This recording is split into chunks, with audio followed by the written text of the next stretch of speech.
correctamente una reunión que tuvo lugar pocos meses después del triunfo del candidato López Obrador en el 2018.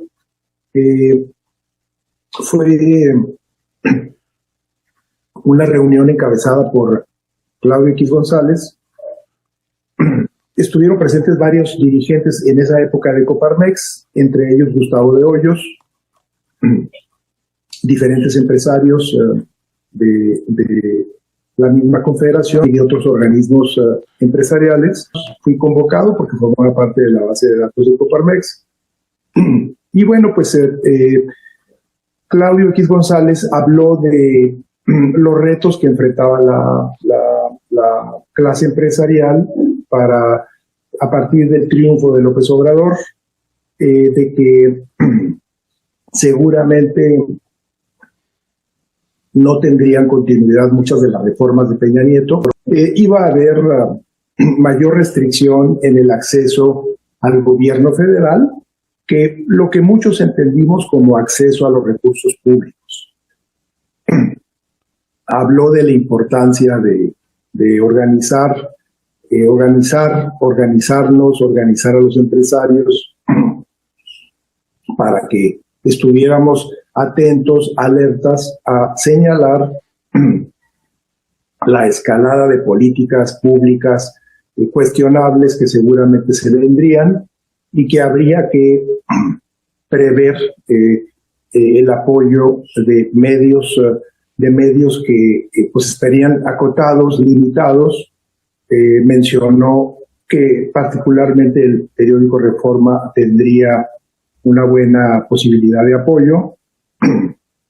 No estaba tan seguro de que los demás medios pudieran tener la misma colaboración. Habló de una instancia poco conocida en ese momento, de un portal Animal Político, que iba a llevar a cabo diferentes reportajes y proyectos para denunciar las políticas que seguramente iban a ser muy cuestionables. Mencionó que pues, se iban a acotar una serie de proyectos de suma importancia para el sector empresarial. Muchos entendimos que iba a estar limitado y acotado en sus proyectos personales, especialmente aquellos vinculados al manejo de muchos miles de millones de pesos en proyectos financiados con recursos públicos, particularmente en la educación, con este proyecto que él tenía en aquel tiempo, en donde pensaba participar en proyectos de privatización de la educación, no porque le preocuparan mucho los niños o los jóvenes, pues, sino porque era más un negocio personal en el que se iba a involucrar con muchos miles de millones de pesos. Parte del cuestionamiento que se fue dando ahí fue en esa dirección. Hubo un exhorto a trabajar más fuertemente en redes, en que nos organizáramos para que la presencia de ciudadanos, él se refería pues a gente cercana a él y pensando en que seguramente habría en automático un seguimiento de otros sectores de clase media y clase alta. No había políticos, por cierto, que yo pudiera reconocer, sí empresarios locales de la Ciudad de México, más que se mueven en el circuito de negocios de Las Lomas y Polanco. No vi magnates tampoco de alto perfil. Pues ha sido una iniciativa que ha venido generando rendimientos decrecientes, en donde han sido señalados, inclusive por el propio líder priista Alito Moreno, que decía y expresara poco apreciable lo que pensaba de estos personajes. Han sido cada vez más cuestionados. El tema de posibilidades de seguir incidiendo en recursos públicos se ha restringido porque no han ganado elecciones, porque han sido cada vez más acotados, porque hay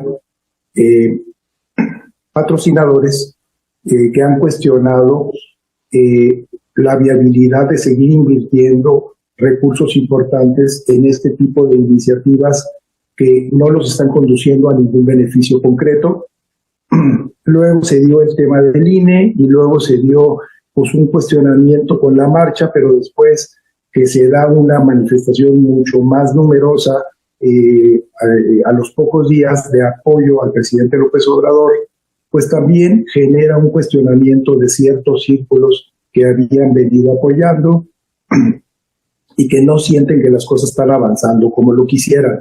Entonces, la posibilidad, por lo menos en este momento, de seguir vendiendo ese espejismo de que vamos a ganar, vamos a arrollar y vamos a tener una gran convocatoria que simplemente no ha ocurrido y que se refleja en los fracasos electorales que han venido teniendo, transmiten un sentido de desamparo, de que las cosas no están funcionando, de que no es tan fácil y de que la división que hay entre los partidos, pues que además tienen una cuestionable representatividad, seguramente no va a conducir a buenos resultados. Creo que ese es el balance que podríamos apreciar en estos momentos. Sí, pero no se ve que haya un amarre importante, primero de perfiles. La pregunta es, ¿quién va a encabezar ese tipo de coalición o de alianza? No se ven figuras representativas importantes.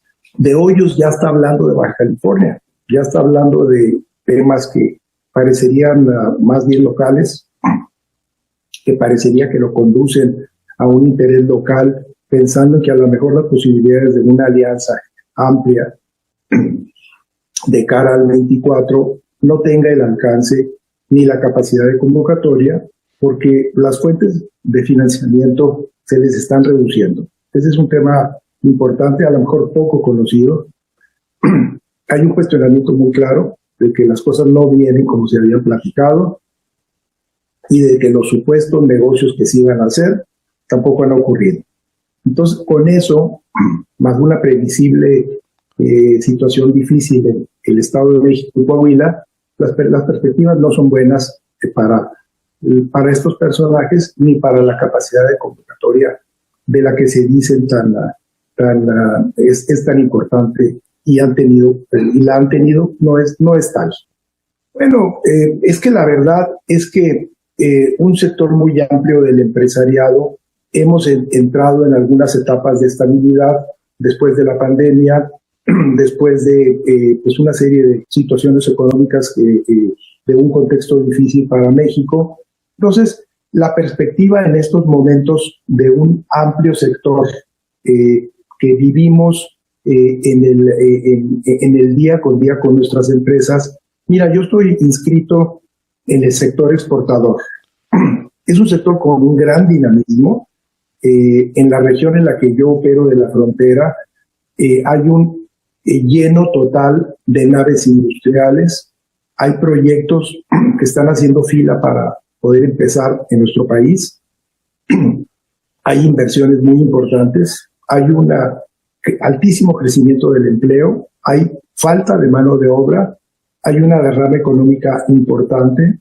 Están llegando nuevas inversiones de Asia que están regresando porque quieren aprovechar el crecimiento y la estabilidad económica de los Estados Unidos, y nuestro país pues tiene una condición preferencial.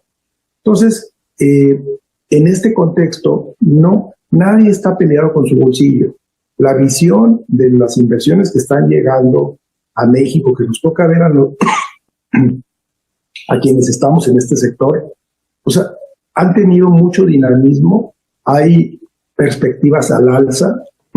Nosotros vemos ahorita de cerca empresas que no van a cerrar para nada en estas próximas semanas, que tienen una gran cantidad de trabajo en el sector automotriz, en el sector electrónico, telecomunicaciones y médico. Entonces, pues vemos que hay una actividad importante que en el país se ve estabilidad, hay el tipo de cambio, la derrama económica, la reducción de la evasión fiscal, el fortalecimiento y la estabilidad de las finanzas públicas.